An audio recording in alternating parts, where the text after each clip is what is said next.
Are we all set? Mic check? Okay. All right. So good afternoon, everyone. All protocols observed. Please allow me to introduce myself. My name is Michaela Cameron, and I'd like to welcome you to today's panel, Building an HSE Culture in Guyana, International Standards and Regulations. In order to provide further insight into the roles health, safety, and the environment play in the oil and gas industry, today's conversation is centered around the theme, Building a Robust Safety Culture. Our objective today is to clearly define how local and international companies can work to improve their HSE standards while being cognizant of the sector's demanding and fast-paced nature.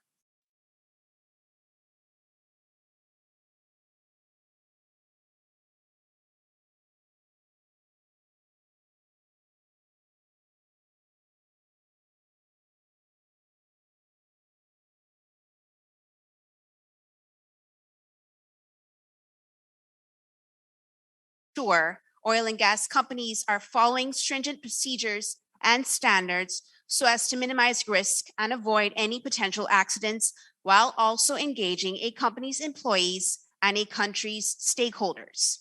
All right, on that note, let's get today's discussion started with our various panelists who are not only experts in their respective fields, but are also equipped with the knowledge to fuel today's discussion. So this is in no particular order. Please allow me to introduce Ms. Lavanya Springer. Ms. Springer is the HSE Manager at the Center for Local Business Development. Her experience spans various industries, including mining and logistics, heavy-duty equipment, and oil and gas. She works with local companies to assist them in entering the oil and gas value chain through improved standards by training and mentoring these companies in health, safety, security, and environment, of course, HSSE. Good afternoon, Lavanya. How are you doing today? I'm doing well. Good afternoon, Michaela. Are you guys hearing Lavanya? Nope. Mic check. Better? Better? Thank you. Good afternoon, everyone. Good afternoon, Lavanya. All right, next up, we have Mr. Ernesto Cuadros, who is the Managing Director of Schlumberger Caribbean.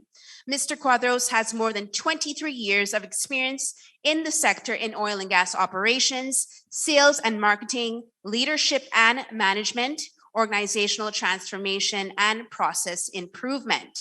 He has been employed at Schlumberger for the past 18 years, and as managing director, he is responsible for the strategic position of the company in the region. Hola, Ernesto, ¿cómo estás?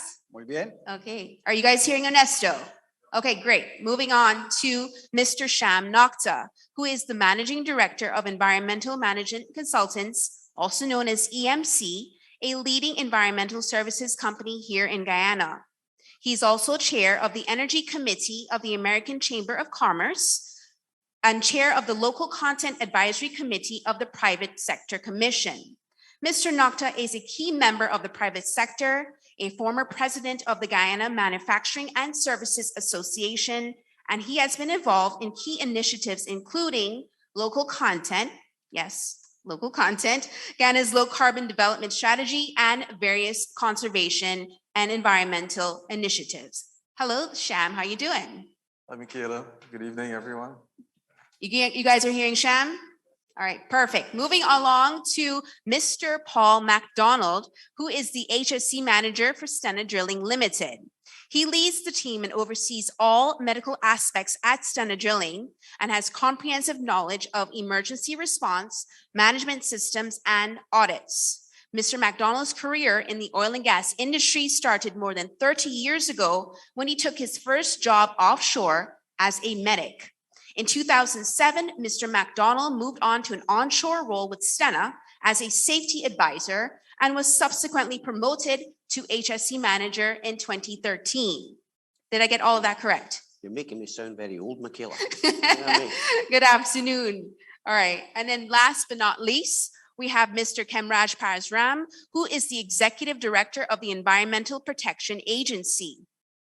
Mr. Paz Ram is qualified and experienced in the field of environmental natural resources management, law, policy, and governance in the wider Caribbean.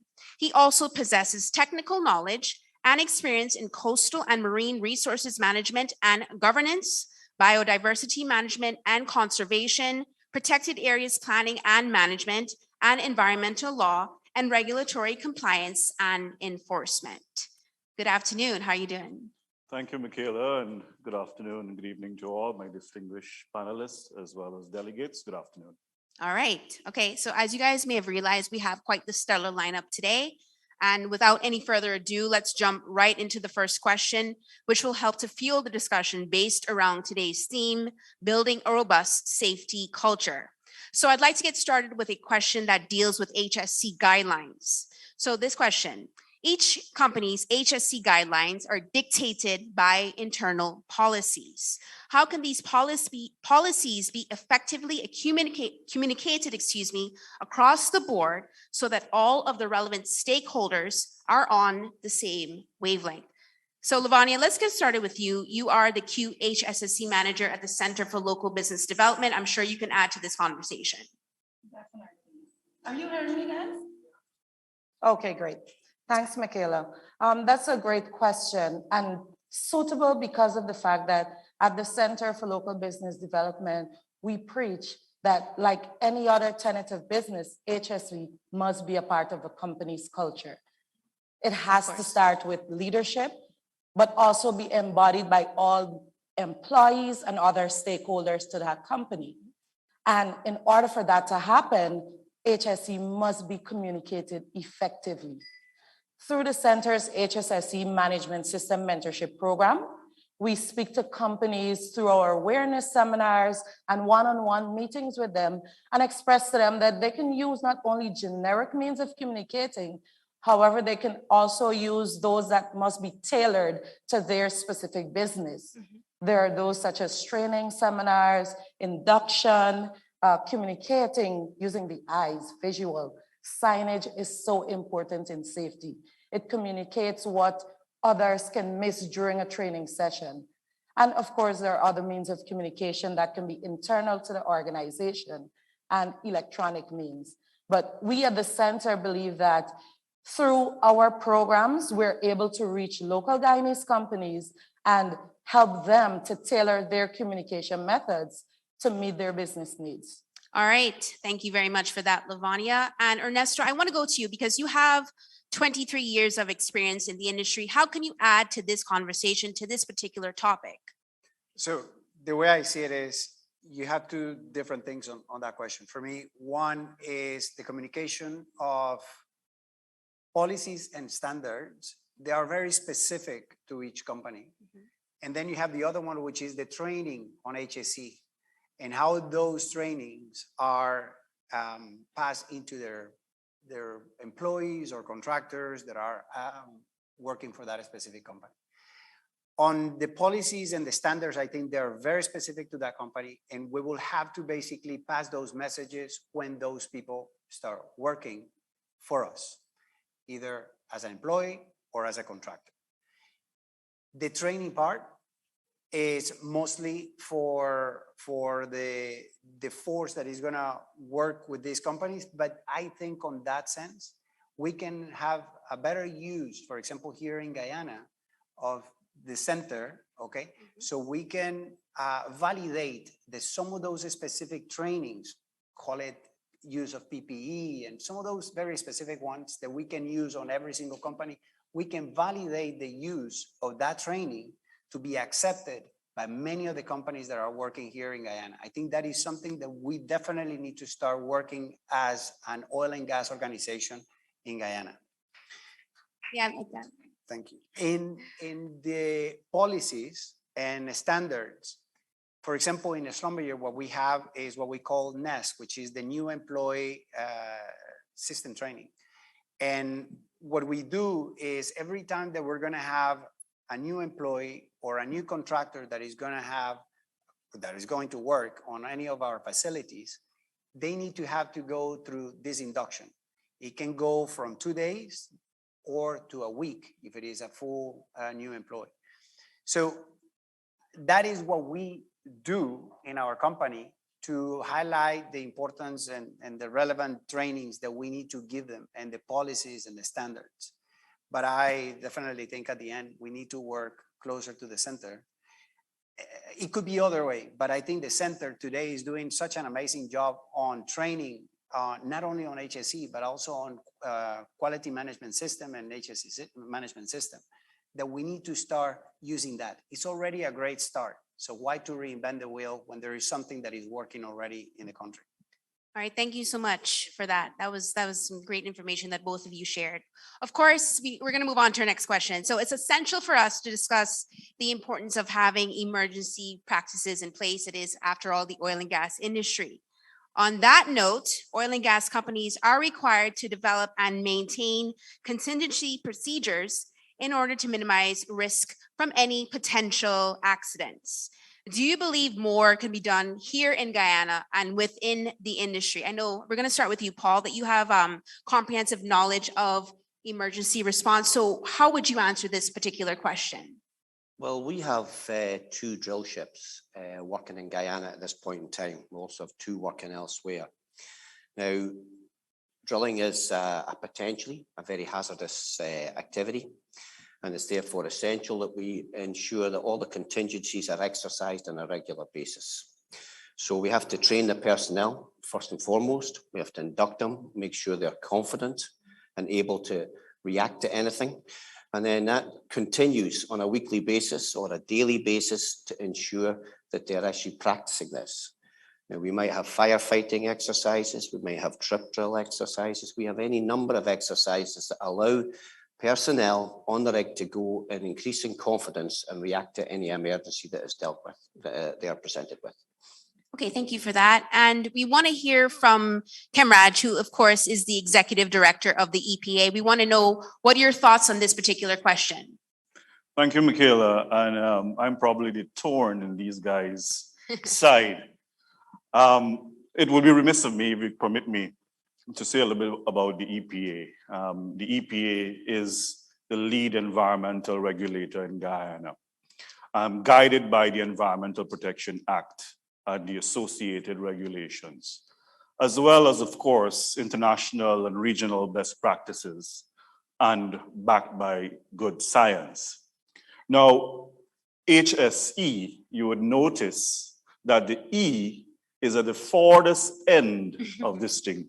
And you probably listening to the previous speakers, the environment did not come forward as being optimum. And even just now, forgive me, guys, but the environment is as important as health and safety. And we need to ensure that we pay the same attention to it. Now, if I'm to go on and talk about what the EPA expects of companies and HSE, I'll probably take the entire week here. You can ask EEPGL what their permit size looks like. It's like about 50 pages of our expectations of them and obligations. But I want to focus on one thing. It's emergency response and contingency plan. And where the offshore oil and gas is concerned is their oil spill response plan.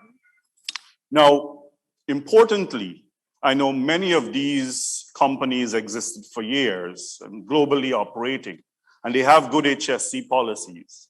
The key thing is transferring that to the Guyanese context. Guyana is a different, it's an emerging country in the oil and gas sector, but we need to place what happens elsewhere in the local context. And that needs to be paid attention to. So to answer your question, yes, more can be done. Now, we have all these, and one of our requirements is to ensure, and as part of our permitting process, is the requirement for these emergency response and contingency plans. And they're fancy documents sometimes, for the regulatory process to be completed. This is done, this document is prepared, but it's sometimes left after that on somebody's shelf or in somebody's office. It's important that stakeholders, operators, and the new entrants into the sector, when they prepare their plans, they must ensure that it is constantly updated. They must invest in training, invest in significant training, invest in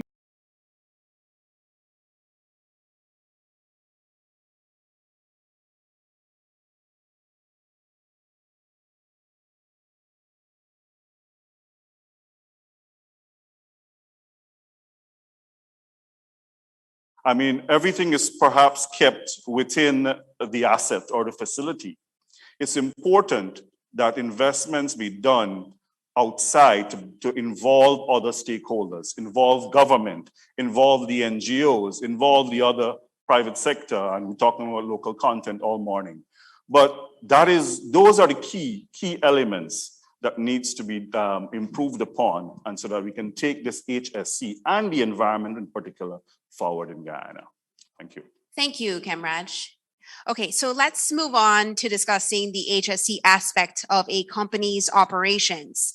This question, the Guyanese oil and gas industry is in its nascent stage. How can companies conduct or support research towards the improvement of health, safety, and environmental aspects of their operations? So we're going to start with you, Sham, because I know that you have experience developing conservation and environmental initiatives. I think that this is actually the perfect question for you. So what are your thoughts on this?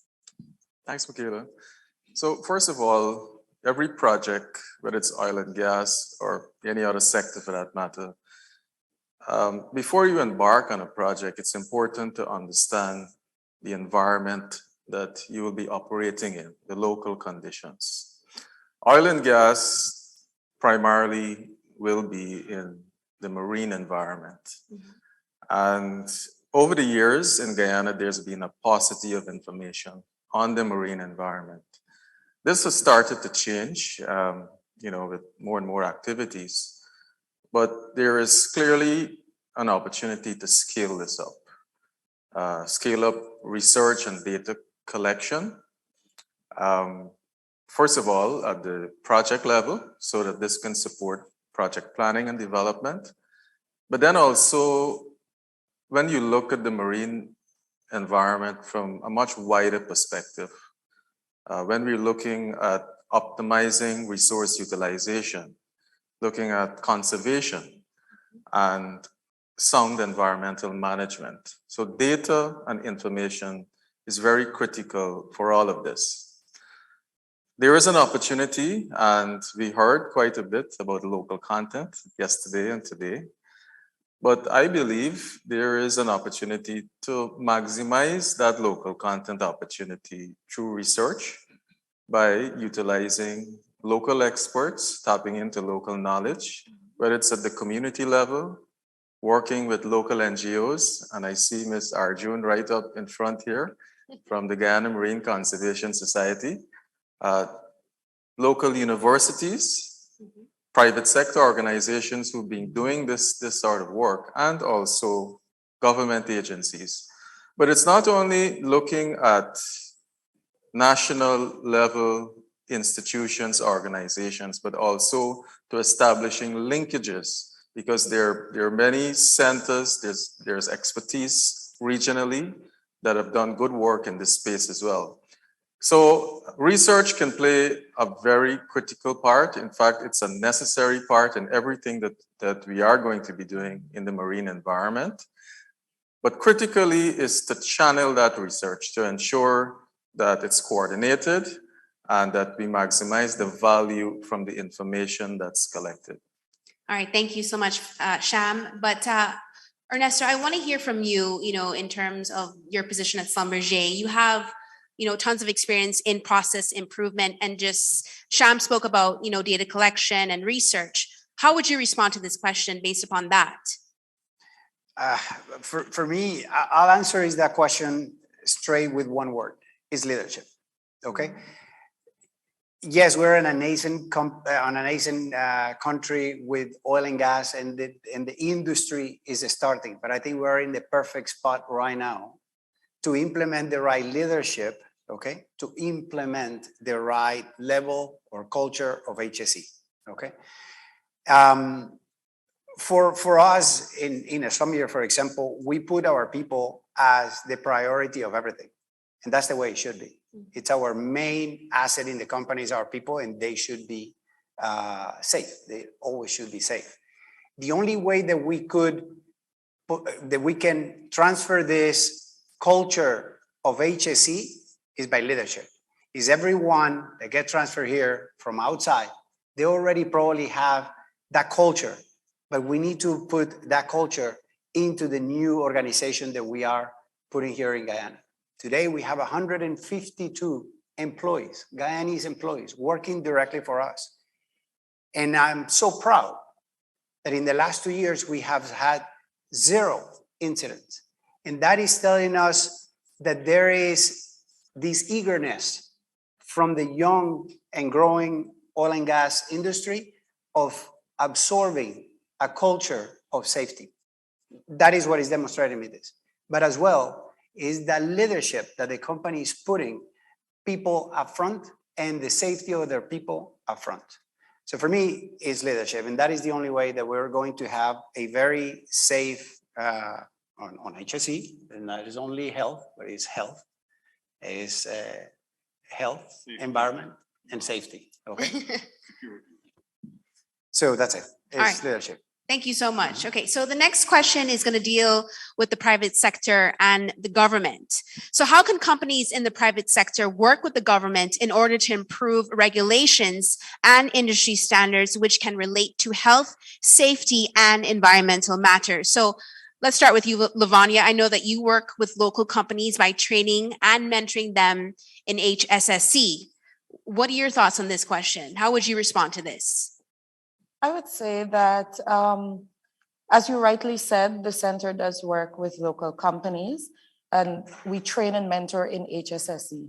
A part of that is ensuring that we educate them on local legal requirements, and we do this through our HSSE management system awareness class, as well as throughout the mentorship program. So what we do is whatever legal requirement exists currently, we ensure that businesses are well informed of that.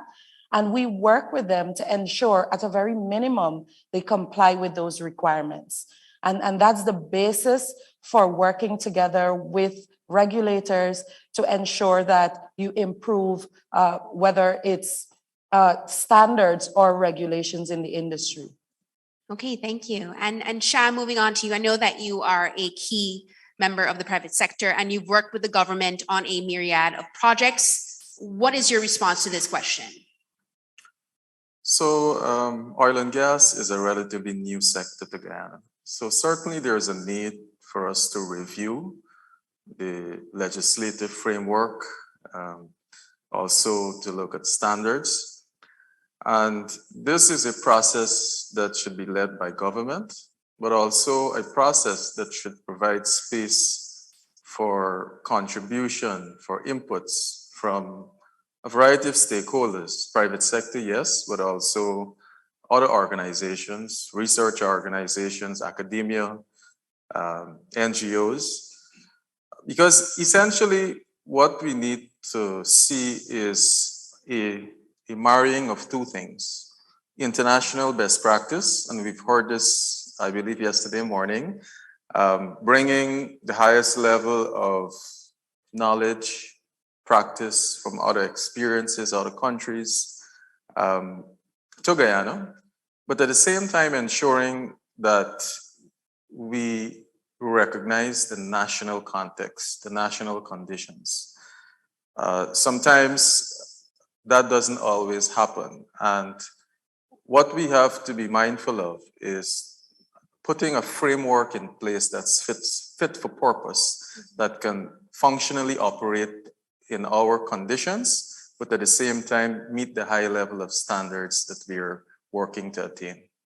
Okay, great. And of course, we have to hear from the head of the EPA on this particular question.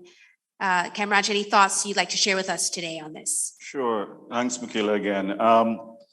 Now, I mean, okay, the EPA is the regulator. Now, our approach is a mix of objective and prescriptive regulation. So we're not solely prescriptive. Prescriptive meaning you're going and you're saying, do this, do that. Our approach is for both the objectives, so we give the opportunity to the operators to also advise us or bring solutions to us, to bring standards to us, maybe from elsewhere, to see how they can fit in the Guyanese context. Our approach with that mix is one of partnership, collaboration, and the premise of trust. So whilst, as Sham and the others said, that the oil and gas sector is pretty new, the EPA has been in existence for some 26 years, heavily focused on the mining and forestry sector. And of course, the oil and gas sector is pretty new to us. We have a cadre of trained professionals, and we're building upon that. And yes, we have the knowledge, but we want to work in partnership and collaboration with the sector so that we can together develop appropriate standards and of course inform regulations and other legislative framework that we can build and ensure that the sector is adequately regulated, right? So that is our general approach. One of the things we require is, for example, our environmental assessment and management plans, or our environmental social impact assessment. I don't want our partners or operators feel as if we are putting unnecessary burden on them. But from that process, from these processes, we can come up with appropriate standards that will ensure all these beautiful things, the success of production, the success of building our economy, but ensuring that health, safety, and the environment are utmost in all our parts. Okay, thank you for that. And Paul, let's move on to a question about the employees in the industry and how their needs are being met. So are the relevant stakeholders in the oil and gas industry recognizing the concerns of the employees within the sector? And are they being provided with all the relevant information as it relates to company policies and practices? I really hope so, actually, Michaela, because it's essential when somebody goes offshore for the first time that they are given the chance to be educated, given the chance to learn the policies and become really useful members of the team. Now we've got, I know everybody's got exact numbers. I don't have exact numbers. It's more than 100 guys, that are working for us. We found them inquisitive, they're enthusiastic. They've taken on board all of the education we've given them, and they are progressing very well. But it's our job to make sure that, like Eduardo says, health and safety is massively important. The environment, I agree, and Kemraj has said that it is at the end. Standard drilling has got the ISO 14001 standard, not because it's mandated, but it is important. It's important that we make a commitment and we say that these things are meaningful to us and we will follow through on all these requirements. The guys that we've are working with us, they are trained very systematically to make sure that every policy, every procedure, every risk assessment is known before they start a job. The industry has moved. We are a mature industry now, and Guyana is maybe coming in at the right time, because 31 years ago when I started, there was a lot more incidents, a lot more accidents. There was more spills, Kemraj, like you say. But we have moved on, but we're still not perfect. Maybe the Guyanese will take us to the next level. I really hope so, because... I hope so too. I know. Yeah, I think they will. They've got some real talent out there, and we aim to take full advantage of it, and keep them for the long term. Okay, excellent. And Sham, I just want to know your thoughts on this particular question. Is there anything that you can add to the conversation that Paul just spoke about in terms of keeping the employees up to date on the company's policies and practices from an environmental perspective, of course? Yeah, I think a lot of this also is about leadership. And as Ernesto mentioned. Yes, and from our experience with the Center for Local Business and working with many different businesses, sometimes these issues tend to be delegated at a lower level. And really, when you have leadership from the top that's involved, you find that you get great attraction among staff. But more importantly, it demonstrates that these issues transcend whichever level you work in an organization. And that makes a big difference in changing the culture. Okay, thank you very much. And I think that's going to conclude today's discussion. I think we're out of time for the Q&A segment, just checking with our organizers. Yes, okay. All right, well, thank you to the members of the panel for sharing their thoughts and on this very important topic. As the oil and gas industry continues to rapidly expand here in Guyana, it's essential we remain mindful of the industry's guidelines while also recognizing the importance of a country's stakeholder and, of course, its environment. Thank you again, everyone. Do enjoy the rest of your afternoon and, of course, the rest of the conference. Thank you very much for attending today.